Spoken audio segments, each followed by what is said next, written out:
حضرت سیدنا سرکار وارث علی شاہ عرف وارث پاک رحمۃ اللہ علیہ، حضرت وارث پاک رحمۃ اللہ علیہ ایک بار سفر حج کے لیے بمبئی تشریف لے گئے۔ آپ بمبئی سے سفر حج کے لیے جانا چاہتے تھے۔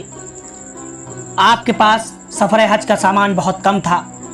آپ کی بے سامانی کو دیکھ کر آپ کے مریدین نے آپ کے ساتھ کچھ سامان باندھنے کے لیے کہا، لیکن آپ نے قطعاً پسند نہ فرمایا۔ چنانچہ ایک دن سادگی کے ساتھ اپنا کمبل اٹھا کر تن تنہا آپ جہاز پر سوار ہو گئے۔ کچھ مریدوں نے آپ کے ساتھ چلنا چاہا، مگر آپ نے کسی کو اپنے ساتھ نہ لیا، بلکہ تمام مسافروں سے الگ جہاز کے ایک تاریکی کونے میں جا کر عبادت الہی میں مشغول ہو گئے۔ اس زمانے میں آپ صیام وصال روزے رکھتے تھے، جو تیسرے روز افطار کرتے تھے، مگر یہاں کوئی نہ افطاری کا انتظام تھا نہ ہی کھانے کا اہتمام، بس شکر کا شربت تھا اور صبر کا توش۔ غرض کی سفر کرتا رہا، جہاز چلتا رہا، لیکن 7ویں روز جہاز چلتے چلتے یکایک رک گیا۔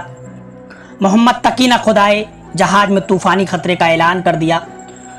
لوگوں کے چہرے پر مایوسی چھا گئی، مگر آپ تمام خطروں کے دوروں سے تجلیات الہی میں گم تھے، روزے پہ روزے رکھے ہوئے تھے۔ آج آپ کو مسلسل 7 روزے بنا کھائے پانی پیے گزر چکے تھے۔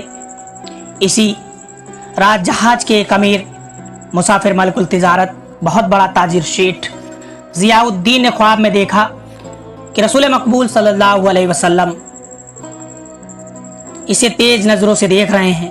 وہ کانپ گیا، لرزتے ہوئے ہونٹوں سے عرض کیا، یا رسول اللہ، ہم سے کوئی قصور ہوا ہے تو ہمیں ہماری خطا کو معاف کر دے۔ آپ نے فرمایا، ضیاء الدین، افسوس کا مقام ہے کہ تم خود کھاتے ہو اور پڑوسی کو بھول جاتے ہو۔ ملک التجارت نے عرض کیا، یا رسول اللہ، کون سا پڑوسی؟ حضور اکرم صلی اللہ علیہ وسلم نے فرمایا، تمہارے جہاز کا پڑوسی۔ ملک التجارت سوچ میں پڑ گیا، کیونکہ کسی خاص پڑوسی کی طرف اشارہ نہ تھا، اسی لیے احتیاطاً سارے جہاز کی دعوت کر دی۔ وہ خوش تھا کہ اس طرح تعمیل حکم کی سعادت حاصل کر لی ہے، مگر جب رات ہوئی تو پھر وہی خواب نظر آیا۔ حضور سرور کائنات صلی اللہ علیہ وسلم کے چہرے انور سے ناراضگی کے اثرات برابر ظاہر ہو رہے تھے۔ یہ دیکھ کر اس کا دم گھٹنے لگا، کانپتے ہوئے ہونٹوں سے عرض کیا، یا رسول اللہ صلی اللہ علیہ وسلم، میرے ماں باپ آپ پر قربان، آپ اب بھی مجھ سے خوش نظر نہیں آ رہے ہیں۔ حضور اکرم صلی اللہ علیہ وسلم نے پھر وہی جواب دیا، ضیاء الدین، تمہارے پڑوسی نے تو اب بھی کھانا نہیں کھایا ہے۔ اب کی بار ضیاء الدین نے التجا کی، یا رسول اللہ صلی اللہ علیہ وسلم، مجھے اس بار پڑوسی کا دیدار کرا دیجیے۔ حضور اکرم صلی اللہ علیہ وسلم نے فرمایا، ضیاء الدین، تم اسے خود ہی تلاش کرو۔ یہ کہہ کر حضور علیہ السلام تشریف لے گئے۔ ضیاء الدین بیدار ہوا تو اسے یقین ہو گیا کہ جہاز پر یقیناً کوئی غیرت مند متوکل شخصیت موجود ہے، جس کے نزدیک عام دعوت میں شریک ہونا بے عزتی ہے، لہٰذا اس نے دعوت عام کا اہتمام کیا۔ مگر جب سب مہمان آ گئے تو بکمال احتیاط اس مہمان خداوند کی تلاش کرنے کے لیے جہاز کے ناخدائے مسافروں کے ناموں کا رجسٹر طلب کیا اور ایک ایک مسافر کو خود شمار کرنے لگا۔ آخر اس بار اسے پتہ چل ہی گیا اور اس نے پتہ کر لیا کہ اب تک تجلیات الہی میں مشغول اور آج بھی اس دعوت سراج میں شرکت کرنے نہ آیا تھے۔ چنانچہ اب ملک التجارت خود پاگلوں کی طرح اس بندہ خاص کو کونے کونے میں تلاش کرنے لگا۔